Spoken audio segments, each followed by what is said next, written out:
Yo, welcome to another video and another interview. Today we are interviewing the guy K.A. Kid, the K.A. Kid, all the way from my home country, South Korea. So, let's get into the interview, shall we? All right, guys.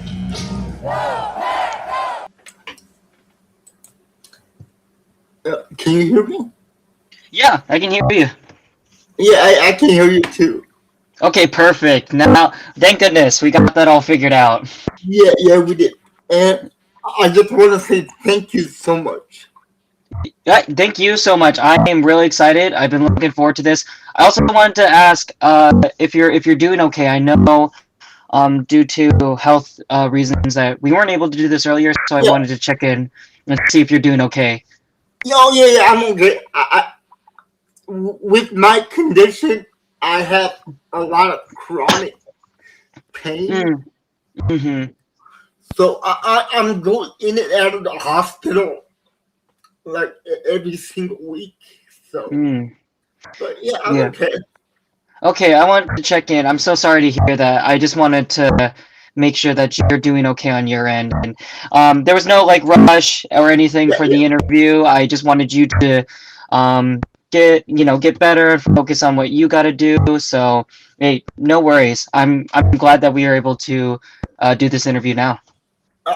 And I really appreciate it. Thank you so much. Yeah, of course. I'm really excited.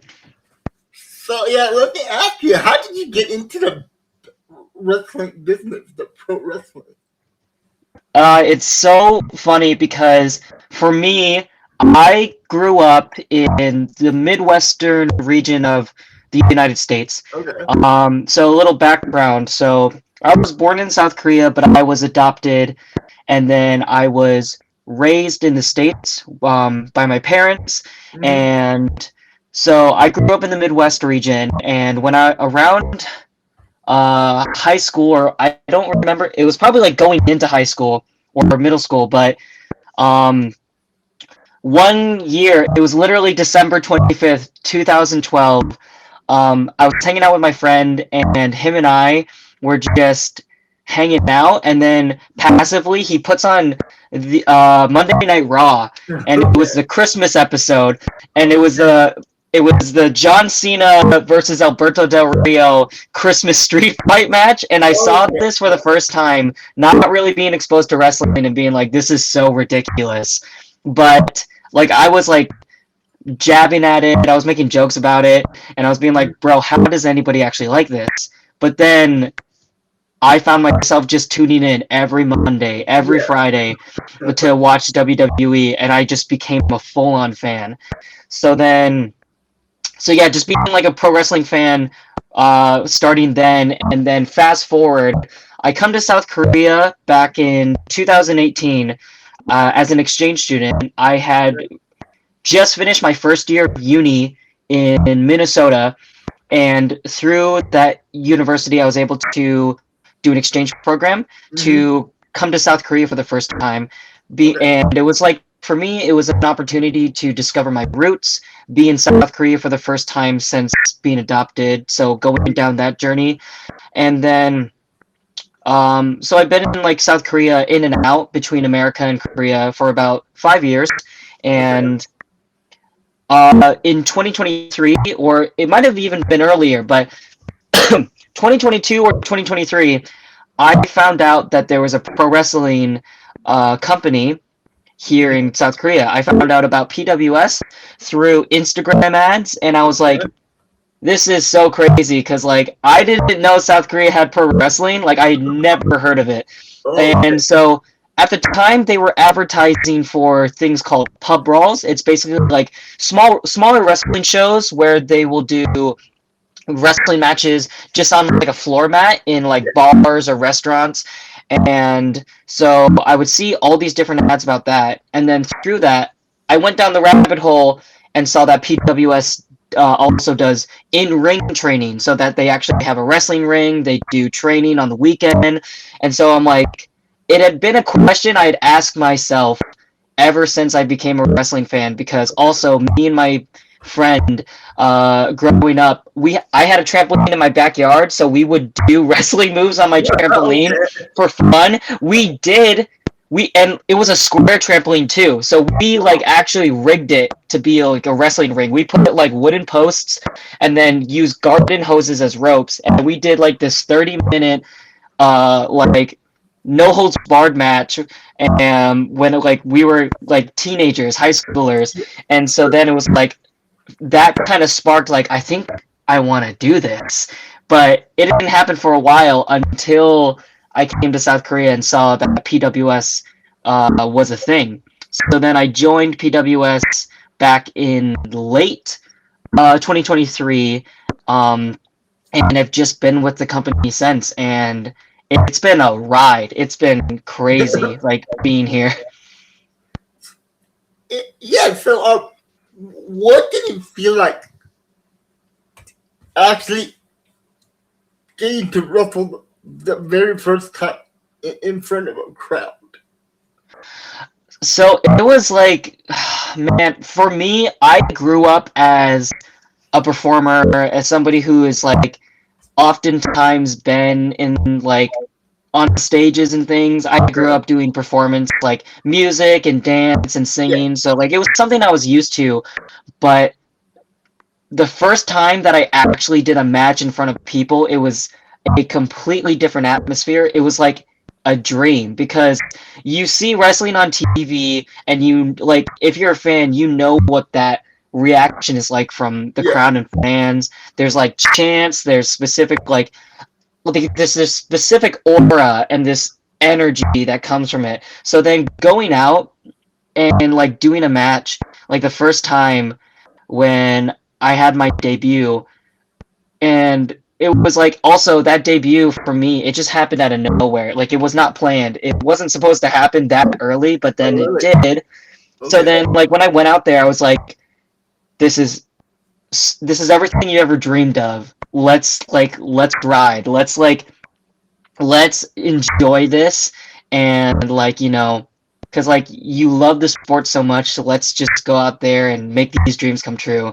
Because then the energy was so great. We had a really responsive crowd for that debut match, and it was just so surreal to be like, especially like being in South Korea of all places, because like almost, you know, not a lot of people know that there's wrestling in South Korea. Yeah. But then like to like be in that moment and being like, I'm here and I'm doing a wrestling match. That's crazy. It's surreal. That is crazy. That is. So what did it feel like taking your first hit or your first bump? That it was like, so I mentioned like me and my friend growing up back in the Midwest. So since we were just doing wrestling moves on the trampoline, like obviously it's just a springy, it's just a springy blanket essentially. So it's like, oh, there's no actual rough landing, like you just bounce back up. So then the first time I actually took a bump in the ring. Well, first before that, I was just super excited because then it was like I get to go inside a wrestling ring, because I never been inside a wrestling ring prior. Always just seen them on TV, so I had no idea what it actually felt like. So then, like, on my first day of training, when I got inside, I was like, oh, like, it's kind of soft. Like, you know, when you walk on it, there's, like, some give to it. It's not just, like, a hard surface. There's mats and padding under the canvas. So I'm like, oh, this probably won't be so bad. But then when I finally took my first bump, I got so winded, I thought I cracked a rib or something. And especially at the time, I was like 10 kilograms lighter at the time too, so I didn't have a lot of muscle to like on my back to like really like take the impact. So like when I threw myself, I committed, so I threw myself on that mat, and as soon as I did, I was like, oh no. It was like I got so winded, and then because like we were just like going in rotation. So then one person would bump, then they get up, next person would bump. So then after I went back into the line, I was telling the person in front of me, it's like, oh my god, I'm still feeling that. Like nothing could have ever prepared me for what that would feel like. And especially with striking, that one wasn't so bad because like we're very fortunate to have a very intelligent like group of like wrestling veterans who would teach us, you know, the best ways to do striking. That isn't gonna injure somebody, that's not gonna be stiff. But chops, on the other hand, I was like, oof, chops are a whole different thing. And I have taken a lot of chops, of course, for the love of the game, and those are the ones where I'm like, ooh. But I enjoy it. I can't say that like I never not look forward to a chop. Like obviously it's painful, but for me it's also like if we can get a good sound out of this and it makes the crowd wince or cringe, I'm like it's worth it in the end. If my chest is black, hey, the louder, the harder, the better, in my opinion. So you mentioned that you were born in Korea, but you got adopted when you were a baby. So what made you want to go back to Korea? So like for me, it was something about kind of like my upbringing. So since growing up in the Midwest, I grew up in a community where there wasn't really an Asian community like almost at all in my hometown. It was a majority of the population there was white. So then it's just like, and it was also just like there was a lot of things that the community liked that I wasn't the biggest fan of. Like most people in that part of of the Midwest, they're more like they're like country music or like trucks. Like they're very country, like small town, just like, you know, simple. They want to just like very country life. And I was like, I'm not really into this vibe. At times I would try to fit in with that crowd growing up, especially like, you know, at a young age when you're like, you just want to find your group, you want to find your clique. And so like there would be times where I was like, I'm just trying to fit in, I'm trying to like, you know, belong. But there was, as I got older and started thinking about it more, there was always that part of me that was like, I would like to go to Korea, because at the time it was more so of like, it didn't feel like it had to be like move to Korea. It was more so go to Korea, experience Korea, see like where I came from. It just so happened that it turned into like I had the opportunity to be there for a longer amount of time than what I had in mind initially. But for me, it was always just like knowing it's like I am not, you know, biologically related to my parents, and that I have this ethnic side of me that I don't really know much about. So I would like to go to Korea to discover that a bit more. Okay. So how was it your first time stepping onto Korea? Like it definitely came in waves. Like it was like when I got to Korea, like the build up to getting to Korea was like really like, oh my god, this is really exciting, I can't wait, this is finally happening. And then I'm on the plane, and then I'm finally in Korea. I'm in the airport, so at first I'm like, oh cool, I'm in Korea. But then since I was an exchange student, we got on a bus, me and a bunch of other students who were, you know, doing like a semester or an academic year at the university at the time. We all just get onto this bus together, and we go to the campus, we go to the dorms where we'll be staying. And it wasn't until I got to the dorms where it hit me, and I was like, I am thousands of miles away from home in a place that I've never been to before. And it all hit me where I was like, oh my god, like I can't just like turn around and go back if things like just feel like, oh, I can't do this. But but it was a good experience because it was both good and scary, because it was like I finally get to be in Korea, I finally get to, you know, discover this country, the community, the culture, like, you know, in person directly. but then it's also like it was scary because I would go outside and I would have people talking to me in Korean, and my Korean at the time was very, very bad, very bad. I'm not saying my Korean is much better these days, but it's definitely significantly better than what it was because like I didn't study too much prior to coming to Korea. Oh, I had really? some books, but I procrastinated a lot. So I knew how to read. I just did not know how to speak well.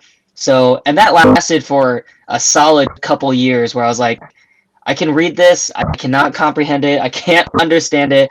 If somebody talks to me, I am fumbling, I am nervous, I'm scared.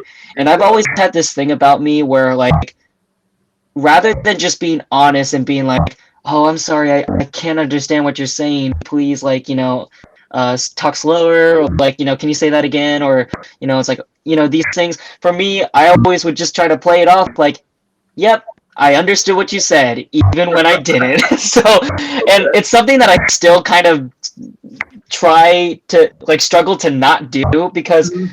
I think sometimes it just really is like a little bit of that embarrassment of like, Yeah, I want to be good at this language because people will see me and just like automatically assume it's like, oh, he's Korean, like oh yeah, nationally, like natively. But so sometimes there's that embarrassment if somebody talks to me and then I'm like, oh, I can't understand you.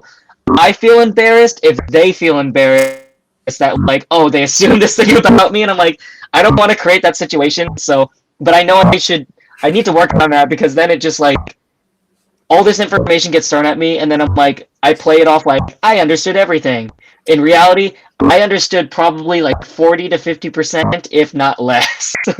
But it's definitely gotten better. It's just definitely like one of those things where I'm like it's a busy life. Sometimes it is harder to like like consistently study and like things like that. yeah, of Even course. when you live in Korea, because Korea is especially a place that is so English like friendly in a way, where it's like there's a lot of English speaking. Like most Koreans here in the country can speak some level of like Yeah, English. yeah, yeah. They Um, can.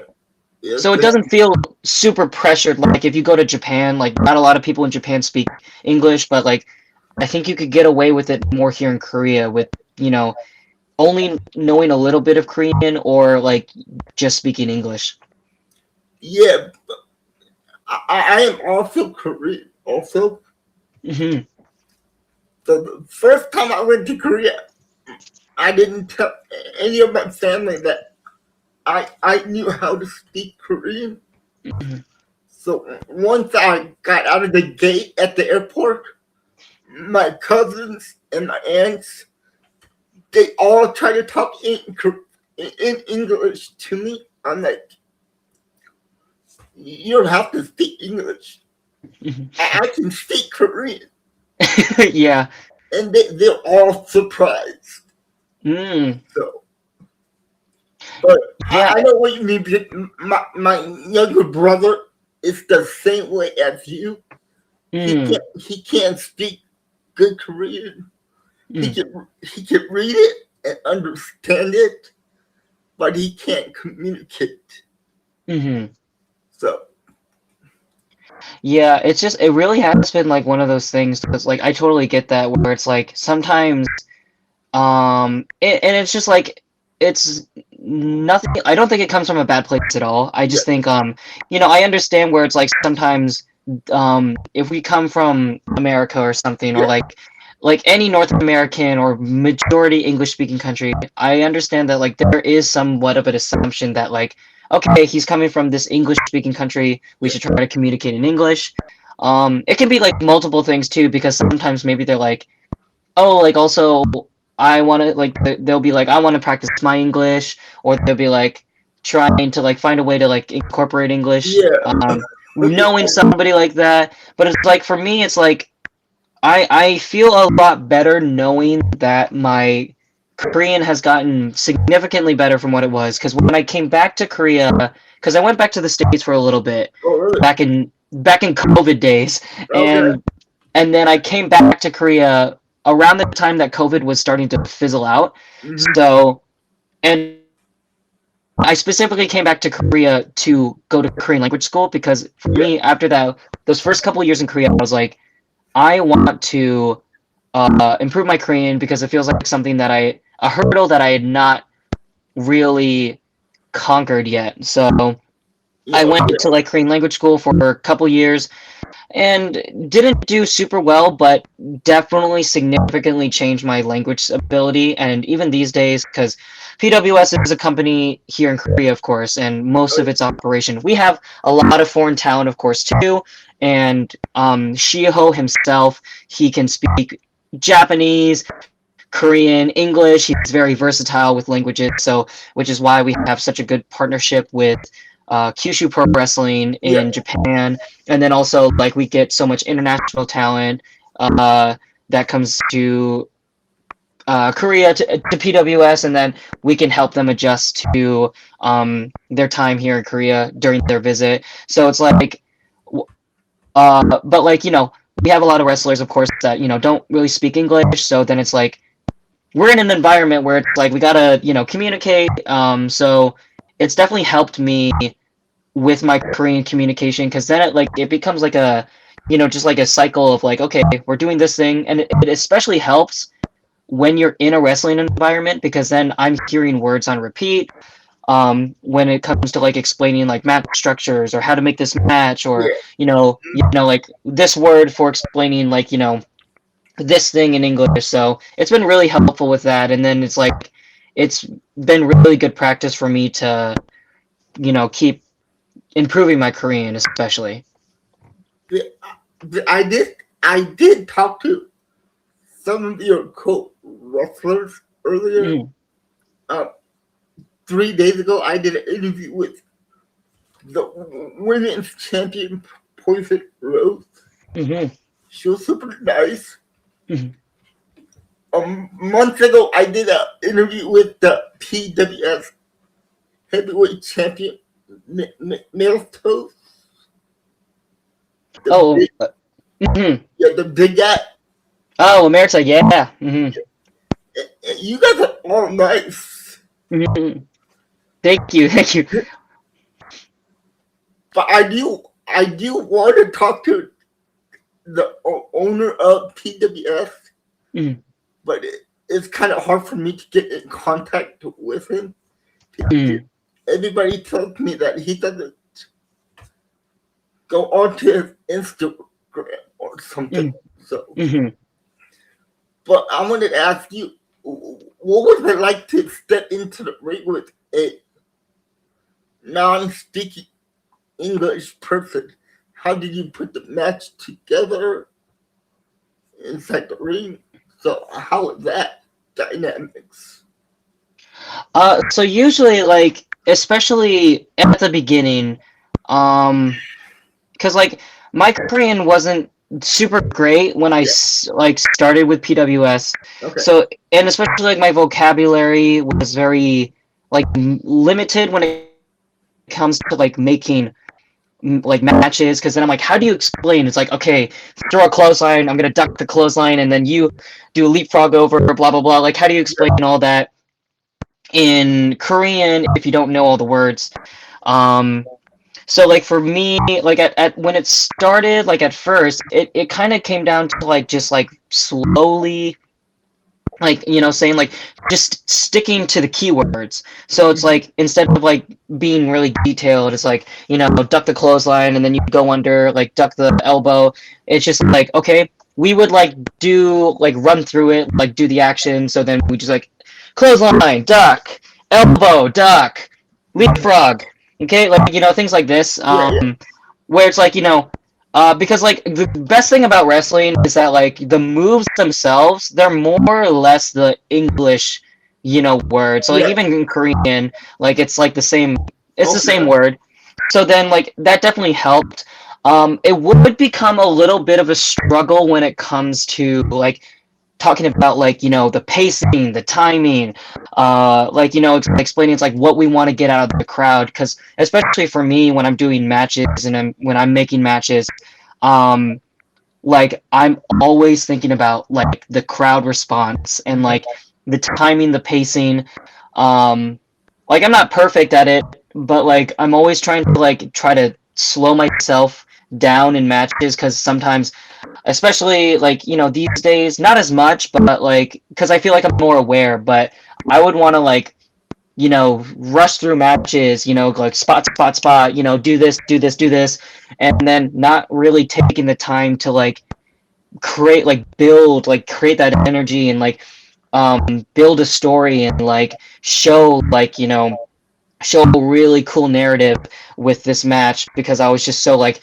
focused on spots and everything and like, oh, do this chain wrestling and then we go to the international and now we go into the comeback and then you're gonna power out, we're gonna do a falsie here, it just became so much of that, just focusing on the memorizing the match rather than just like listening to the crowd. So it would become like a little bit of a struggle at first when it came to like communicating all that stuff, but we always managed to get through it. And as I mentioned, like we do have like wrestlers here who like they don't really speak English, but I think like we do have also a lot of Korean wrestlers or Japanese wrestlers who we can communicate in English, just in small words, or like I will do my best to explain in Korean more these days as well.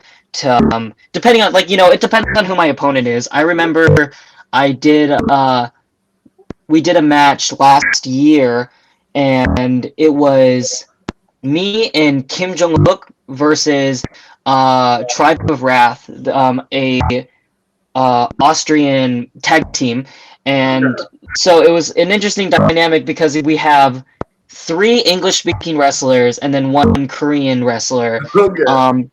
But like Jungkook's English is really good too. Like usually when Jungkook and I talk or anything, like we usually talk in both like Korean and English, but like he knows that like my Korean isn't fluent or native, so it's like but like I remember it's like there would be times where like we're talking through the match and then Jungkook would be like, I have no idea what's going on right now because we're just talking through the whole thing in English, and especially we're being super detailed about like, I'll listen for the crowd, like like do this pacing, like hold it, everything like that. So mhm. So how often do you wrestle? Like these days, actually, I was looking into this yesterday because I've almost become a bit obsessed with my wrestling career thus far. I think I saw it yesterday because a lot of us, we have like fans, like there's a fan out there, if not multiple fans, who made like wiki pages for us, and so then like on that page they've like collected all the stats of like our matches from like since debut, and so then I think like since I debuted in 2024, May of 2024, I think I've done 50 plus matches, which one of the other things I want to say is that like like PWS, we are an independent wrestling company, but it's like at the same time it doesn't really feel like it either, because you hear about like like a majority, if not like most like indie wrestling promotions, like they'll do maybe 1 show a month or maybe 1 show every other month.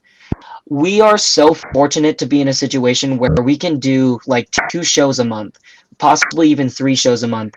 And then like we're all hungry, we're all young and ambitious, and like so like we get to get our reps in from the shows that we get to do, and get to do it so consistently. So because of that, especially with the growth of PWS in the past like 2 years alone, the fact that like I looked at those stats and I was like, I've done like 50 plus matches, and it's like crazy to think that like I've only been doing this for like a little less than 2 years, and I've already like had so many matches. Especially to think about like some of the people I've had matches with, like being in a Rumble match with Ikemen Jiro and Melina, and then like Jeez. yeah, and then like one of my first couple matches I did was a tag team where I got kicked in the arm so hard by Tajiri that it caused a muscle contusion. This is a real story. I don't usually get injured in my matches. Like I don't think I've like sustained an injury from a match that like basically like had to put me on the sidelines for a bit. But like I was still young, and then I was just thrown into this match, and I was like, and then I was also told like, oh, you're gonna be like doing some stuff with Tajiri, and I'm like, I'm only like 3-4 months in, and you want to put me in this match with a legend, yeah. And I was like, I have no idea what I'm doing. And Tajiri is the kind of wrestler, he's been doing this for so long, Yes, and so like he doesn't go into matches being like, all right, let's do this. He's like, we're just gonna, here are the key points.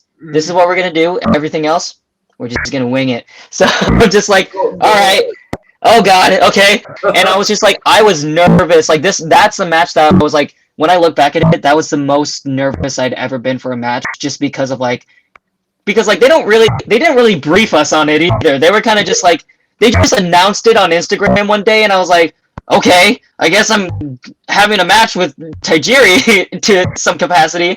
So, and then like I messed up the spot during that. Like I messed up so many spots in that match. But one of the biggest things is that I was supposed to do something and I just froze. I just was paralyzed with like, I have no idea what I'm doing. And so in response, Tajiri was just like, well, I can't just leave dead air on this. So then he just kicked me in the arm really hard, and I was like, ooh. And at the moment, the adrenaline was rushing through me so much that I didn't know it was that bad of a kick. But then as soon as the adrenaline started dying down, I was like, oh, there is something wrong. And then I saw the bruise on my arm, and I was like, yeah, I gotta go to the hospital. But I didn't think of anything bad of it. I was just more so of like, it was absolutely deserved. I was supposed to do something in this moment, and I didn't do it. So I like never held any grudge about that. If anything, I was more like, this is kind of a cool thing. So you know, it happens. But yeah, how many times can you say that you got kicked by Tajiri? Yeah, and like that is like one of the other things. It's like about PWS. It's like the fact that, you know, we have this partnership with Kyushu Pro Wrestling, you know, Tajiri's wrestling promotion, where it's like how many, like, you know, indie promotions do you hear about like that has a former WWE like talent, like, and like a WWE legend that like comes to that indie promotion like almost bi-monthly. Like it's almost unheard of where it's like you get an indie promotion. Like of course you do have, you know, like things like, I guess Ring of Honor isn't really indie, but like I'm trying to think of like, you know, there's like a lot of promotions in the States that like JCW and like, you know, things like that. Like, you know, they're indie, but it's like, you know, they also have like you know, big former, you know, TV talent and things like that. So it's like, but like South Korea of all places, like, you know, nobody would have ever expected, and so that's why with like especially, you know, Wrestle Nation 2 this year, the amount of talent that we're getting at this show is truly like a step up of what was from last year. Like we're getting like new talent, like we're getting Nick Nemeth to come to Wrestle Nation 2, which is like, I'm literally wearing a TNA shirt right now. That this was gifted to me by his name is Julio, and he came to PWS earlier this year, and he was just like, he was at New Japan prior, and then he just came to Korea, and it just so happened that we had a show, and he was a ref. He was a ref for my match that I had at that show.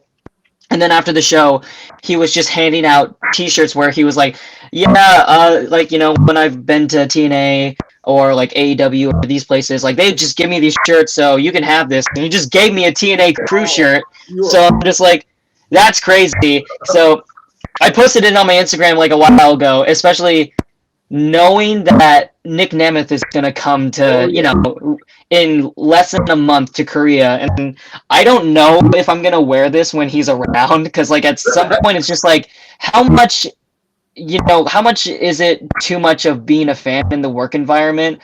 Like, how much of that is too much for somebody when, they're coming to wrestle for your promotion? But, like, yeah, like, we're just getting, like, WrestleNation 2 is such a stacked show.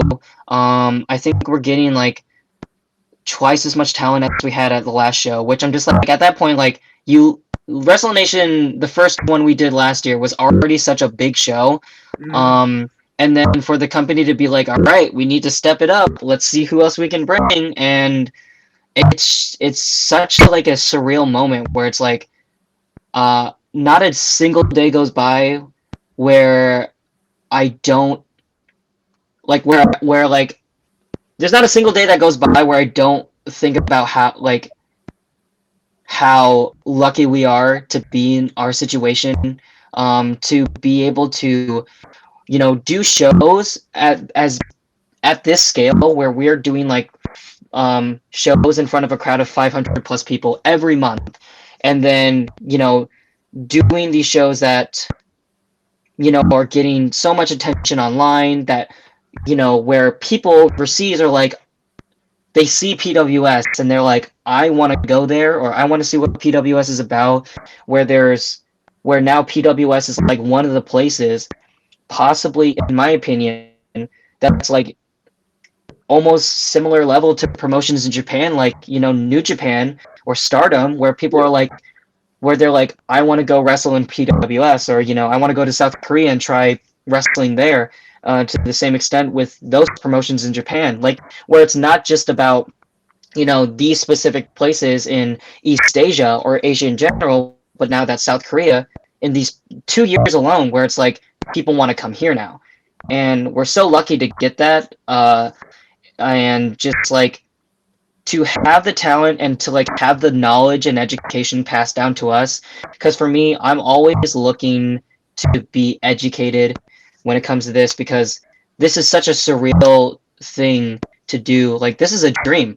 And the fact that I get the resources, like I have these opportunities and I get to learn from these veterans, these like super wise people who, have so much knowledge to give and that they want to give it to us. Yeah. It's like, like luck is just the best way to describe it. 'Cause like we are super lucky, and not a day goes by when I don't think about that and try to do everything I can to also help make the product as best as I can. Okay. I was going to ask you about the big show that's coming up. Do you have a match in that show? I do have a match, and it's super different from the match I had at the first WrestleNation. So For context, the first WrestleNation, we had such a stacked card, and we had so many wrestlers, and and like so many spots that we could fill. So the match that I was in was the WrestleNation Rumble. So it was this 10-person Rumble match. And so, like, the stipulation was that, over the top rope Rumble match where the person who wins gets a championship opportunity for either the PWS Championship or the Korea Championship. So, because at the time we didn't have the women's championships, unfortunately. But we did this crazy Rumble match. We had people in there like Boy Diva, Melina, as I mentioned, Iki Manjiro. There was Andre, Pixel, BB Naru, Dr. Explosion. There was just like Charlie, our ring announcer, was in there for a hot minute. But yeah, so then like we did this match. It was great, super fun, and then at the end of it, I somehow won it. So I would then go. Yeah, I know. It's like, so then it's like I would go on then in June to face Shiho for the PWS championship. Sadly, Yeah. because of some outside interference, I didn't win, but we push Okay. on. So, and then so this year I have a one-on-one match with. I don't know if you've got to talk with this wrestler yet, but I have a match with Jimmy Zero. He is, yeah, Really? he is a, yeah. I know. I'm also just like, oh my god, but Oh, man. yeah. So the stipulation is that, yeah, the stipulation for this match is, so earlier this year in June, I was in another Rumble match. I'm in a lot of Rumble matches, it Yeah, seems. you are. But I was in another Rumble match. This time it was just 6 people, but this match was for what is called a Hwanggun Dweji, which is Golden Pig. So that is PWS's version of the Money in the Bank contract. Okay, so, So we did a 6-person over-the-top rope Rumble match. Yeah. I won it at the end, so I am the possessor of the Golden Pig. I don't have it with me right now because I wanted to keep it safe, so it is in safe keepings right now. But I am the holder of the Golden Pig, and so meaning I get to cash it challenge any cash it in whenever I want on any champion, not including the women's champion. I always get the jokes backstage of people like, you should cash it in on the women's champion. I'm like, in. no, you stupid, I'm not gonna cash it in on the women's champion. So then I'm like, I'm just trying to pick my moment. But so it turns out the match with me and Jimmy is gonna be for the Golden Pig. So Oh, that sucks. yeah, so think like, yeah, exactly. Think like, speaking of which, like, think of like Ziggler and Cena. I can't remember which pay-per-view it was at the time, but like when they did the match for the Money in the Bank, like just the one-on-one. Yeah. So That was, it's basically that. Yeah, that was at SummerSlam 07, I believe. I think it was a little later because this was the year that Cena lost to The Rock at Mania. So, and then Money in the Bank happened. Cena challenged Ziggler for his Money in the Bank. Yeah. So then, and then he lost it, or he lost to Ziggler. So I think it had to be like late in the year of 2012, Okay. but basically, like, that's, like, the stipulation. We're not having a ladder match, but, like, we're competing to see who can, if I can keep the Golden Pig or if Jimmy is going to take it from me, which I am not betting on that because I worked too damn hard to get that into my possession. And, God, like, I love Jimmy to death. He came to PWS, back in late 2025. Like, I met him because he had a match against one of our guys here.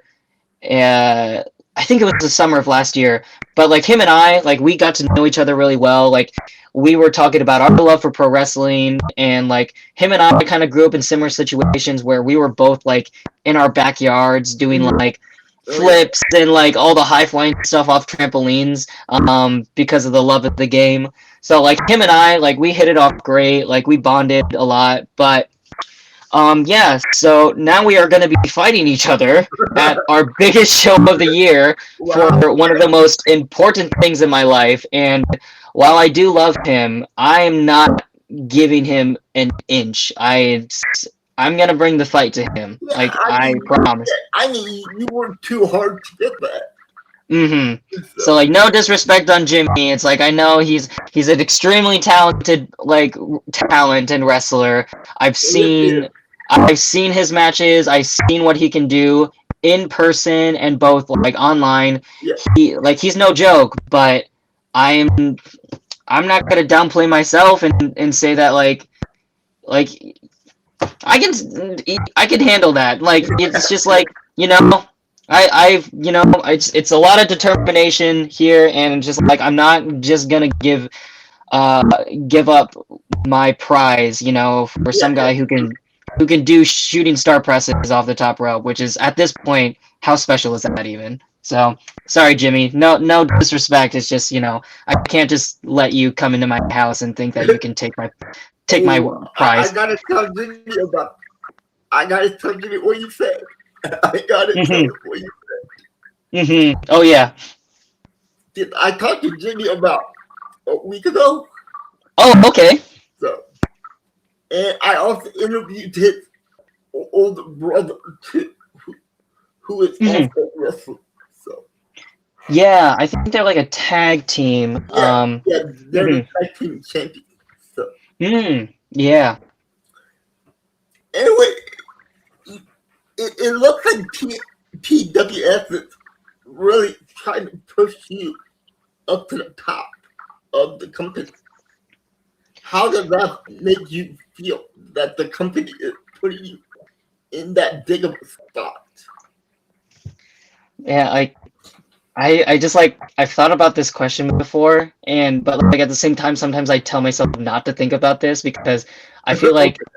the moment I feel like the moment you start thinking about like, oh, this is your moment, like that's when it actually turns out to be something else. Mm-hmm. uh and like not even in a bad way, it's just more so of like I guess I never really saw it as like the company's trying to push me. Mm-hmm.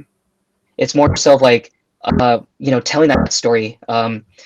Yeah, like compared with me as a in PWS, like it's something unique, it's something very like Yeah. authentic with like um there's a lot of layers to it where it's like we have a lot of international talent, we have a lot of Korean talent, and then you have me somewhere in between where it's like I am Korean, but like I'm also like I'm more American than Yeah. Korean, but like also, you know, I feel very accepted by Korean society overall.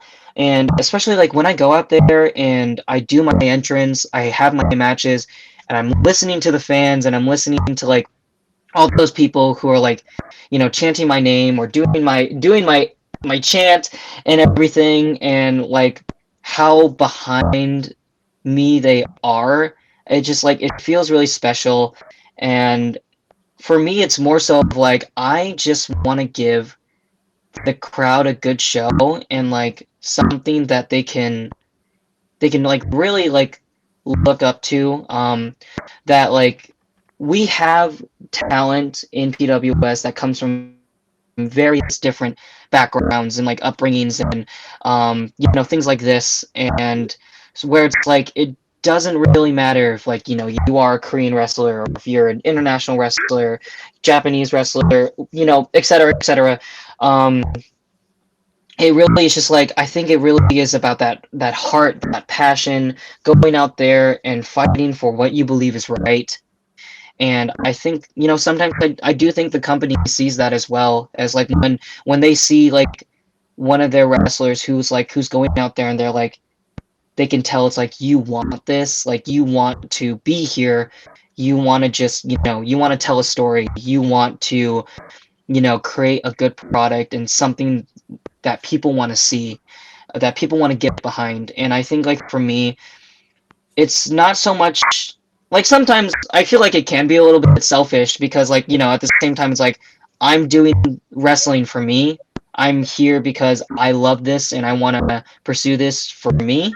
Um, but at the same time, like I feel like there's also a part of it where it's just like I just want to do the best I can for whomever I'm working for. If I'm going to Japan to wrestle a match in Kyushu, or if I'm going, even somewhere where I haven't been yet to do a match there, my end game is I always want to do my best job to, go out there and have a good match, not based off like my own like ideas and like psychology or philosophies, that I want to go out there and listen to the people in charge Okay. and like follow like follow in their example, in the sense of like I want to be able to go out and have a match that um that management in those places are going to want to get behind. I never want to step on any toes, like whenever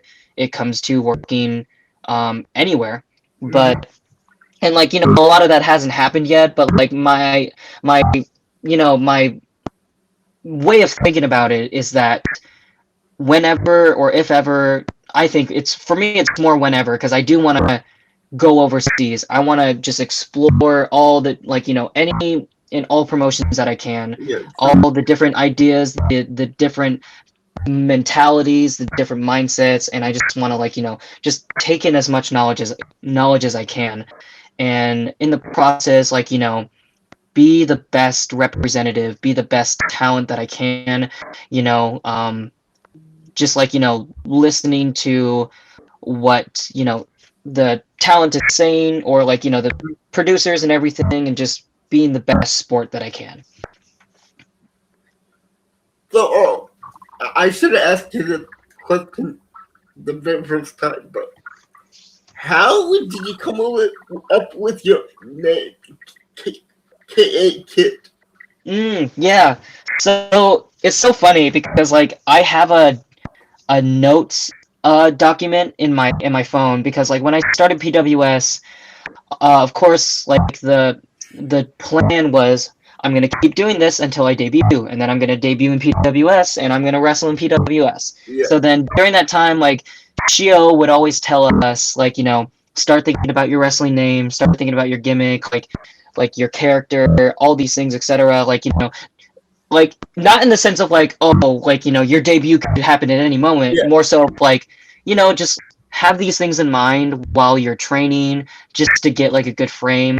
So I have this notes app that has all my wrestling stuff in it, like my move set, Okay. my entrance music, some of some promo lines, and some my body measurements for gear. I just put all of my information in one doc, and but at the beginning of it, I started that doc with wrestling names, and I was just trying to think of wrestling names, because it turns out to be a lot harder to think of a wrestling name when it's you don't really have much of a character to go off of.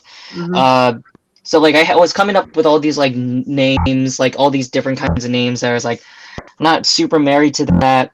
And then one day I just had the idea of I was thinking of names that are what would work good for a chant. You hear names that are three syllables, like CM Punk, or that's all I can think of right now. But CM Punk, kind of. And I'm a CM Punk fan, so I was also what would be something catchy like that? And then I was thinking about me myself personally, and I'm KA, Korean American. So KA stands for Korean American, Okay. and I'm okay. And then at the end of it, I was just I thought of the wrestler Tyson Kidd, and I was I thought of the last name Kidd, and I was KA Kid. And then when I said it out loud, I was that's kind of catchy. I think it didn't seem like the best name though, because even when I said it out loud, I'm that kind of sounds stupid. I was this kind of sounds like a dumb name. It's definitely not a perfect wrestling name. But for me, it was there was something about it where I'm this is catchy though. It's simple. You could translate it to Korean Yeah. that Yeah. is easily understandable for the kids. So I was and then it was also it was this kind of a package deal with it. When my debut happened, it was a sense of just my debut happened so abruptly that I was just I have nothing else to go off of. We're going with KA Kid. We're just sticking with it. And so yeah, that was the idea behind it is oh, I'm Korean American. I think kid sounds catchy with it. I think it also shows youth, that underdog, that hungry, ambitious, kind of wrestling persona character. So then I was I think this is what we're gonna go with. And then it was just all right, we're sticking with it because I got nothing else in the barrel. So we're going with K Kid. And are your parents pushing you to do this? Are they supportive of it? Or? Oh my god, it's okay. So my parents, I come from a sports family. My mom, my dad, my sisters, they've always been sports people. Okay.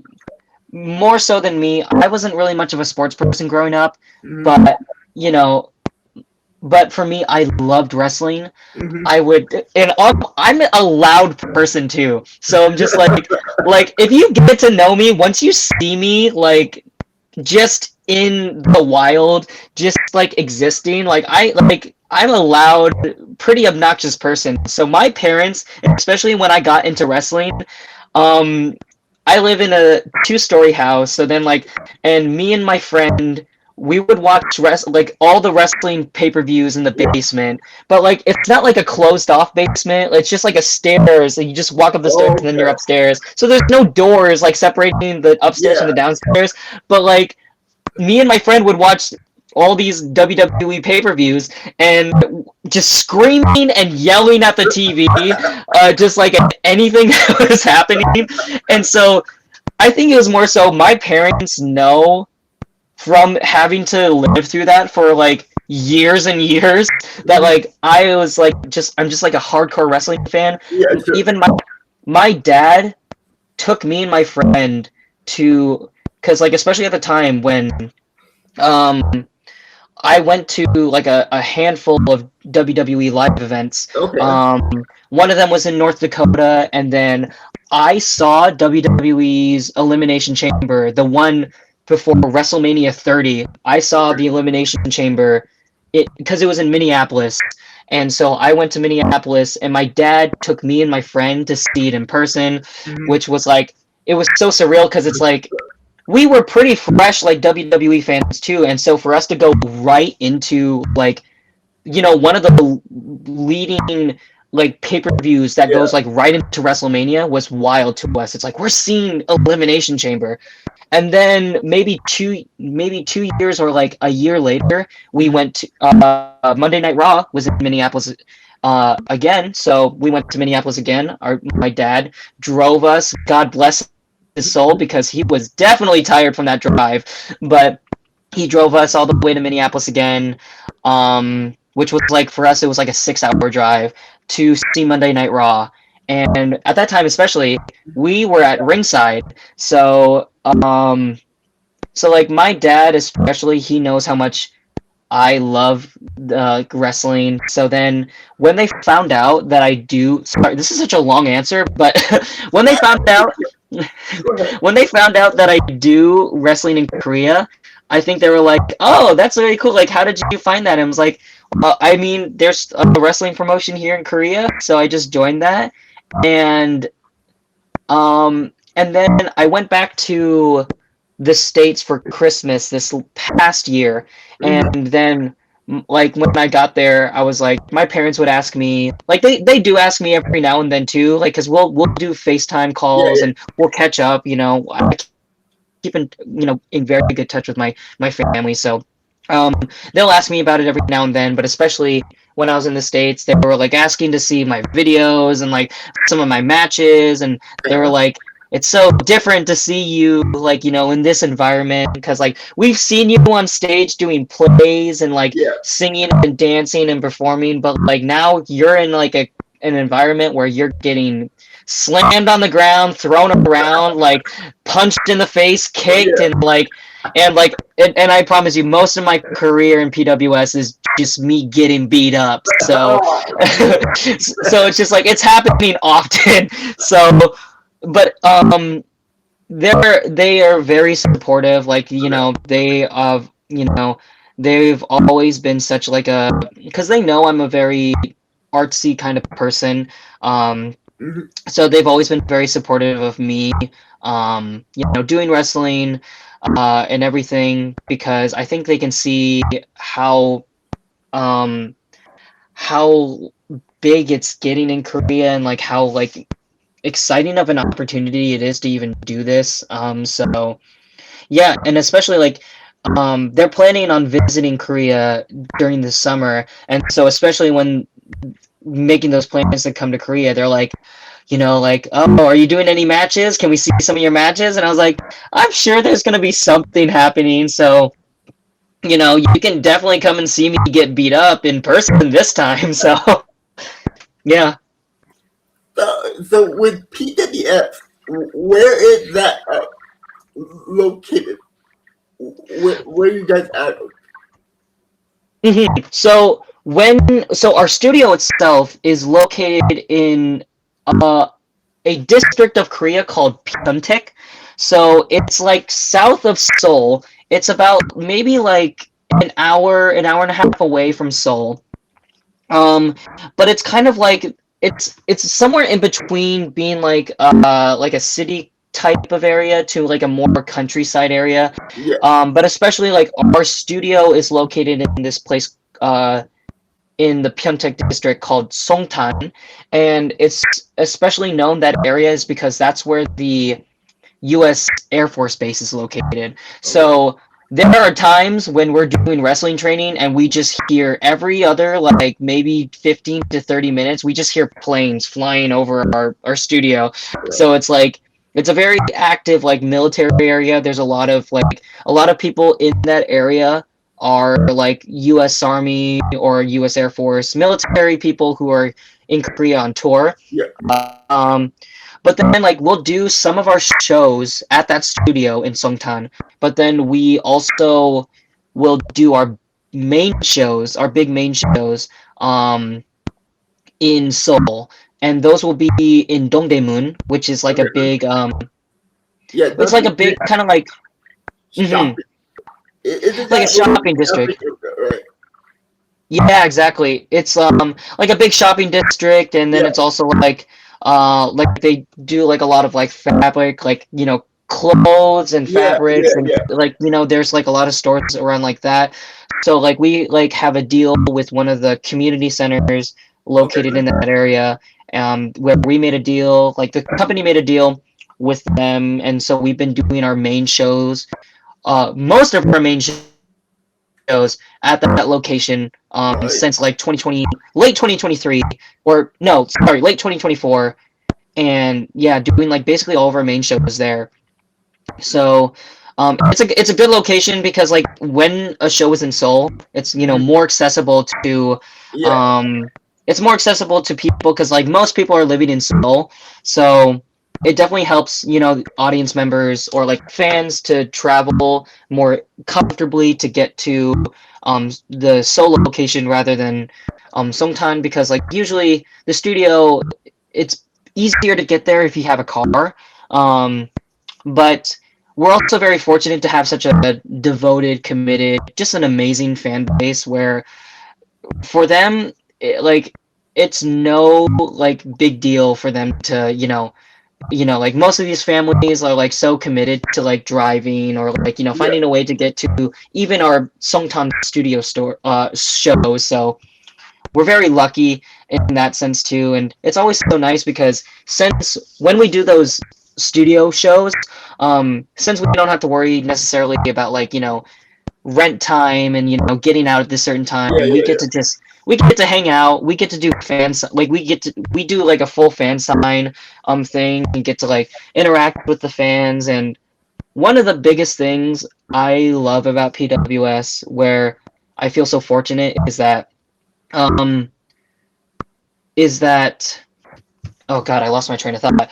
Um, no, yeah, one of the biggest things that I feel so fortunate about with PWS and like our fan base is that like I see families bonding by seeing our shows. Like it really feels like because like there's like a lot of ongoing debates with current day WWE where it's like ticket Yeah. prices are very steep, Oh so it's no. like it hasn't really felt like those shows that Yeah, families could afford to go to and just yeah, enjoy together. But like with PWS, I have seen like we see kid like we have like a large kid fan base, of course, but like then we also seen parents there with their kids, and the parents are getting involved, like they're cheering and they're chanting, they're mhm, enjoying the show as well. of they're course. there they're there for their kids, um because their kids love this. But like I've heard so many beautiful stories, like from comments and like from parents themselves, and people, volunteers who've worked with us, where they talk about like this, PWS has given them something to bond with their kids with, and like, spend time with them, share this with them. Like for them, seeing our shows and like wrestling has become a new way for them to like, spend time together. And it's just like something about that, of course, is just so beautiful because, I think some wrestlers will look at that and being like, we're going out there, we're doing a wrestling show, we're doing this match, and then we go home and then we do the next thing. But like for me, like going out there knowing that like we are creating a very we're potentially making core memories for these families. Yeah. It means a lot. So you were talking about the studio. Can anybody show up at the door and go in, or? So we definitely have management to like, so people aren't just like going inside the studio if it's not like occupied. Like, we have like, CCTVs and like, we'll lock the doors and everything. Yeah. But like no, like it's very well managed. It's we have had some times where there was this one time where I was at the studio overnight doing some training, and at one point I just remember there was like a mother and her child just like outside the studio doors. They weren't trying to get in, but like they wanted to see the studio in person. And so they're like peeping through the windows to like see if anybody's inside. And they like see me and they're like, oh, there's somebody in there. And I was like, oh my God, I gotta hide or something. So it was a really cute moment. It was just more so like, like I think it was just like it was very sweet. It was very cute. There will definitely be times during the weekends because most of our training time happens during the weekends. Okay. So there have been times where we'll be doing training and everything, and then like a family will show up with their kids or something. They'll be like, "Oh, we're big fans of PWX. Like, can we get pictures?" And we'll be like, "Heck yeah, let's take some pictures." Like, we're not like. We're not like 80s, 90s like promotions where it's like, where the law is if you're a fan, stay out of this, or like, don't come to the back, if you're a fan, stay a fan, and keep beyond the walls. We're always been, very welcoming because like without the fans, we wouldn't have what we have today. Yeah. So we're always showing our appreciation for those and who come support us. And so like for me, I always invite like the chance to get a picture with a fan or like talk with the fans. Even though like my Korean isn't great, I try really, really hard to communicate as much as I can to to talk with these kids, to get to know them, and like because like for them, like they look up to us, they see us as like really important figures in their lives, like really like we're their they're Spider-Mans, they're Supermans, so it's like for us, like I want to be able to create those really positive memories when it comes to interacting with us, because I know down the line it's gonna, even if it was just like a small moment, it's probably something that meant a lot to them in the end. The reason why I asked that question is I will be in Korea in August. Okay, awesome. And I was wondering if I could come down and talk to some people there, make some more YouTube videos for the channel. Absolutely. Like, yeah, we're always, especially we're always open to doing more content and everything like that. We especially like when we first moved into the studio, we had like fitness influencers like doing videos with us. We've had news article, like journalists come to the studios, do articles with us, things like that. Like you're more than welcome to swing by the studio and get to talk with our talent and more people. Would I have to get a permission from the management there, or no? Or can I just show up? I think you could absolutely, in my opinion, you could absolutely just show up and just be like, hey, I have, I've talked with your wrestlers. I love your product. I would love to be able to do some interviews. I think, like, yeah, you absolutely um, you're absolutely welcome to come swing by the studio, and yeah, and because like, like we're always so like welcoming, to being able to talk with people and see interact with people and who are interested in what we do, and so I couldn't see a reason why you wouldn't be able to come to the studio. You're more than welcome. And I have another question. Are you going to be there in August? Oh, absolutely. Well, it depends because so we were talking about they're doing. I would go to Minneapolis to see WWE shows. So yeah, so like you probably know this already, but like so at the beginning of August, SummerSlam this year, out Yeah. of all places, is going to be at the U.S. Bank Stadium in Minneapolis, which is like I never would have bet on my life that SummerSlam of all the shows it would be in Minneapolis. Yeah. So my goal is to go to SummerSlam this year because I'm just like I haven't seen a live WWE event in a long time, Okay. and I want to try. Not saying it's gonna happen because who knows what the ticket prices are gonna be like Yeah. at that time. But the goal is to hopefully get some tickets, even if it's the worst tickets. I think I would just like really love to be able to attend another WWE show for the first time in a long time. But if it's not because like that's like the first weekend of August, so if it's not that time, I'm definitely gonna be in Korea for that time. So Yeah, I'm thinking about heading to Korea around August 24th. okay. So I'm not sure if you're going to be there, but It might be possible. But we shall see. Like because like who knows if like because the SummerSlam thing is not for sure yet because like yeah. tickets have not even gone on sale. So but like otherwise, I'm definitely gonna be in Korea. I'm always gonna be around to do stuff with PWS. Like I leave a lot of my schedule outside of because I'm well at that point I will have graduated because I'm currently finishing my last semester of university. Okay. So like outside of that, I'm gonna be in Korea, and I give a lot of my schedule to PWS as well these days. So it's like I'm usually always around to do stuff with PWS, and especially if like there's interviews or anything going on. So yeah.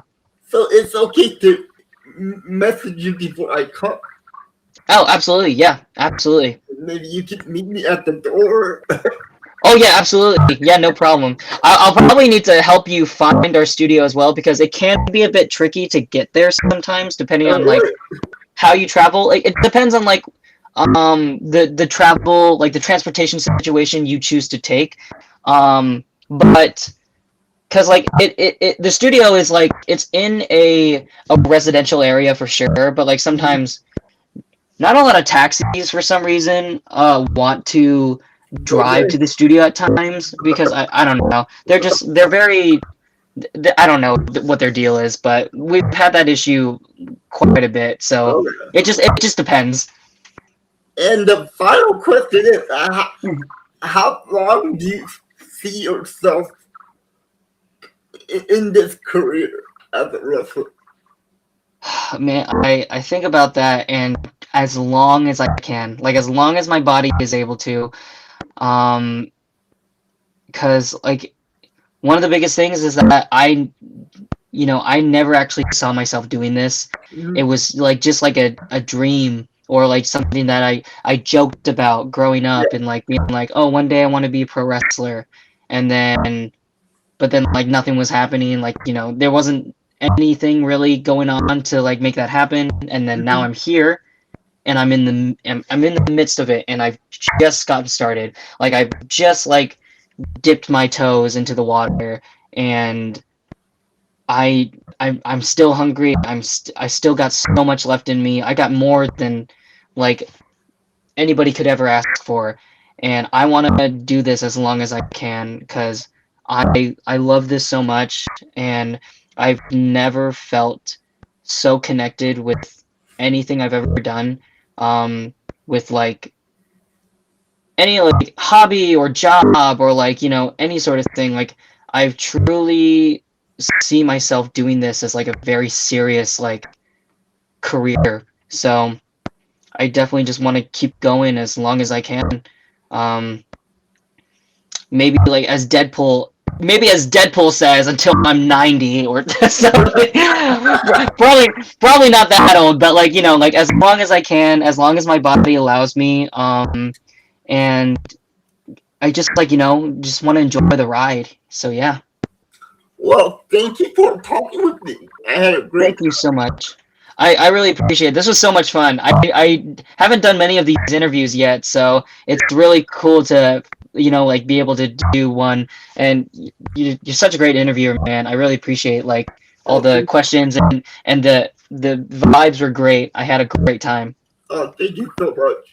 And maybe I can have you on again. Oh yeah, I would love that. If we ever can make it happen again, maybe especially after Wrestle Nation to see like how everything plays out, or yeah, like we can definitely do it again and just see where we're at by that point. Because I'm sure there's gonna be so many more stories to go down. Like there's so many more things to talk about always. And I hope you beat Jimmy Zero. Yeah, I'm looking forward to that. Like I love him, but man, I'm gonna bring it to him. I'm gonna bring it to him. I'm not gonna go easy on him. You better bring it to him. The stakes are too high. The stakes are too high. So is there anything that you want to promote? Basically, probably just like Wrestle Nation 2. Like it's our biggest show of the year. We're doing it at KBS Arena. We're doing it at KBS Arena. It's May 9th.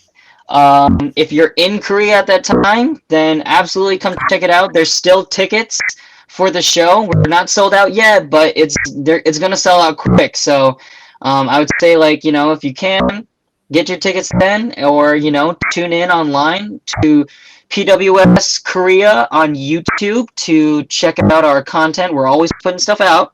Okay. We're always making stuff. And then also check out School Food King, which is the YouTube channel that we also work with. And if you're not following me on Instagram, you can follow me at KAHoon98. So come check me out. I'm always doing stuff there too. So yeah. That's probably it. And guys, I'll have everything in the description below. So thank you. Yeah, thank you so much. This is a great time. I had such a great time. I did too. Thank you so much. Thank you so much. And yeah, let's do this again sometime soon. Yeah, we got it. All right, perfect. You have a great night. Yeah, you have a great day. Thank you so much.